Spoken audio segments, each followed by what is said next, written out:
இனிய தோழர்களே தோழியரே, நான் உங்கள் சிப்லால இருந்து பேசுகிறேங்க. இன்றைக்கி நம்ம தீபாவளிக்காக ஒரு ஸ்பெஷல் டிசைன் பார்க்கலாம். வாங்க வீடியோவுக்கு போகலாம்.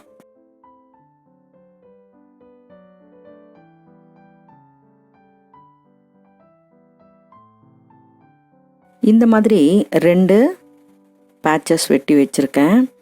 இதை நம்ம பேப்பர் கேன்வாஸில் அடையாளப்படுத்தி சில பீசஸாக வெட்டி எடுத்துப்போம். முதல்ல ஒரு வட்டம் போட்டுக்கிறேன். அந்த வட்டத்தை சுற்றி எத்தனை இதழ்கள் வரும்ன்றதை நம்ம அதை சுற்றி வச்சு பார்த்துட்டு அதுக்கு உண்டான அளவுக்கு நம்ம வரைஞ்சி அதை கட் பண்ணி எடுத்துக்கலாம். பேப்பர் கேன்வாஸை நம்ம அந்த சேலையோட நிறத்துக்கு தகுந்த மாதிரி கொடுக்க போகிறோம். பார்டர் தகுந்த மாதிரி எப்படி வேணாலும் நம்மளோட விருப்பம்தான். உங்களுக்கு இந்த இதழ் எத்தனை வருது அப்படின்றத பாருங்கள். நான் இதுக்கு 5 இதழ் வரைஞ்சிக்கிறேன். வரைஞ்சி அதை நான் கட் பண்ணி நம்ம அந்த கிளாத்தில் வச்சு அயன் பண்ணிக்கலாம். அதே மாதிரி இந்த லீவ்ஸ், இந்த சின்னதாக கட் பண்ணி வச்சுருக்கேன் இல்லையா, அந்த லீவ்ஸ் கணக்கும் நம்ம அதே மாதிரியே வெட்டி வச்சுக்க போகிறோம். அதை வரையும் பொழுது ஒரு சின்ன வேலை. அது என்னென்னா, இப்போ நம்ம இந்த பூவை கரெக்டாக ஒரே மாதிரியே வெட்டி எடுத்துக்கிறோம். ஆனால் இது நமக்கு இலை அப்படின்னு சொல்லும் பொழுது இலை எதிரும் புதிருமா வரணும் இல்லையா, அதுக்காக அந்த பேப்பர் கேன்வாஸில் கம் இருக்கிற பக்கமும் ஏதாவது ஒரு பக்கத்தில் அப்படியே நம்ம ஃபோல்டு பண்ணி வச்சுட்டு டபுளாக கட் பண்ணும் பொழுது அதை தான் நம்ம எதிர் முனையில் வச்சோம்னா ரொம்பவே சரியான ஒரு அளவாக கிடைக்கும்.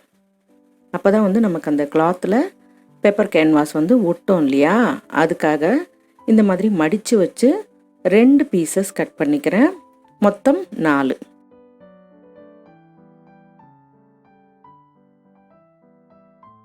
நம்ம எந்தெந்த கலர் கொடுக்க போகிறோமோ அந்த கலருக்கு நான் இதை அயன் பண்ணி எடுத்துக்கிறேன். அந்த பீசஸையும் தனித்தனியாக கட் பண்ணி எடுத்துக்கிறேன். 2த்துக்குமே ஆப்போசிட்டாக நம்ம கான்ட்ராஸ்டான கலரில் பைப்பிங் கொடுத்துக்கலாம். இப்போ ரெட் கலரில் இருக்கிற இதழுக்கு நான் இந்த சாண்டல் கலரில் இருக்கிற அந்த ஷைனிங் கிளாத்தை சுற்றி அதை பைப்பிங் மாதிரி கிராஸ் பீஸை வச்சு வெட்டி தைச்சிக்கிறேன்.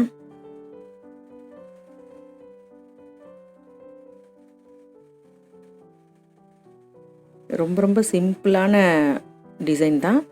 கொஞ்சமாக இந்த சின்ன பீசஸ் தைக்கும்பொழுது கொஞ்சம் மெனக்கெட வேண்டியிருக்கும். மற்றபடி ரொம்ப ஈஸியாக இந்த டிசைனை நம்ம வச்சிட முடியும்.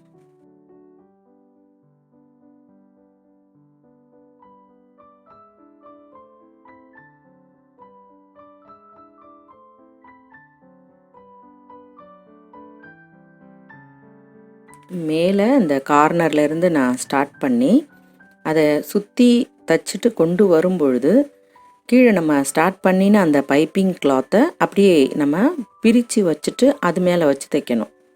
அப்படியே மடிப்போடு தைக்காமல் அந்த கிளாத்தை அப்படியே பிரிச்சுட்டு அது மேலே வச்சு நம்ம மிச்சத்தை ஸ்டிச் பண்ணும்பொழுது கரெக்டாக அதை உங்களுக்கு திருப்புறதுக்கு கரெக்டாக வரும். இந்த மாதிரி பண்ணிவிட்டு நம்ம சுற்றி அதை இந்த எட்ஜஸை மடிச்சுட்டு பைப்பிங் நார்மலாக வைக்கிற மாதிரி வச்சு தைச்சிக்கலாம்.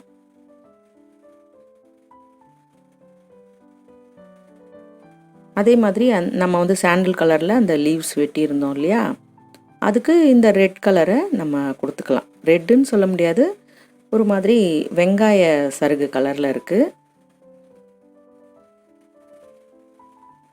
அதில் நம்ம அதையும் இதே மாதிரி இந்த முறையிலேயே நம்ம ஸ்டிச் பண்ணி எடுத்துக்குவோம்.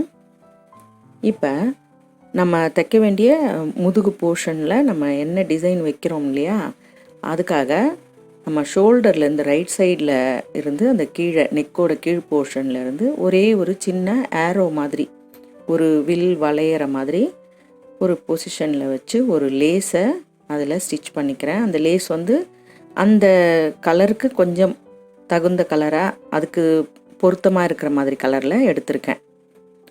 வெறுமனே கோல்டன் கலரில் எடுக்கிறதோடும் கொஞ்சம் அந்த கலர் சேர்ந்துருந்தால் அது இன்னமும் பார்க்க ரொம்ப அழகாக இருக்குன்றதுனால அந்த மாதிரி எடுத்திருக்கேன்.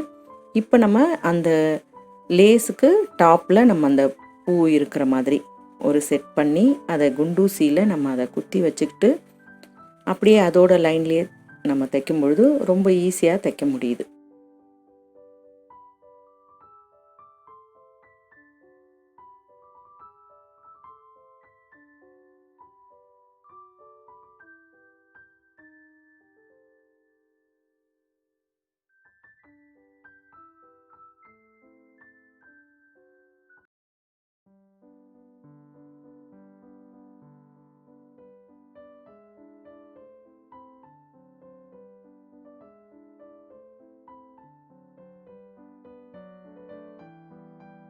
நாம் ஸ்டிச் பண்ணிட்ட பிறகு அது நம்ம ஒரு பூவுக்கும் நடுவில் தையல் அப்படியே மாற்றி மாற்றி இழுத்து வச்சு தைக்கிறோம் இல்லையா, அதனால் அந்த எக்ஸ்ட்ராவாக இருக்கக்கூடிய அந்த த்ரெட் எல்லாமே நீங்கள் கட் பண்ணி எடுத்துருங்க. இல்லைன்னா அது கொஞ்சம் இழுத்த மாதிரி நமக்கு அந்த டிசைன் கொஞ்சம் இழுத்த மாதிரி ஆகிடும். அதுக்காக அதை மறக்காமல் அந்த எட்ஜஸில் இருக்கக்கூடிய நூலை, அதாவது இப்போ நம்ம ஒரு இலை தைக்கும் பொழுது அடுத்த இலை அப்படியே தொடர்ச்சியாக தைக்கிறோம் இல்லையா, அந்த மாதிரி தைக்கும் பொழுது நிச்சயமாக உங்களுக்கு அந்த த்ரெட்டு நடுவில் வரும். அந்த நடுவில் வரக்கூடிய த்ரெட்டை கட்டாயமாக அதை கட் பண்ணி எடுத்துருங்க. இதெல்லாம் கொஞ்சம் பொடி தையலாக வச்சு போடும்பொழுது நல்ல லைஃபாக இருக்கும்.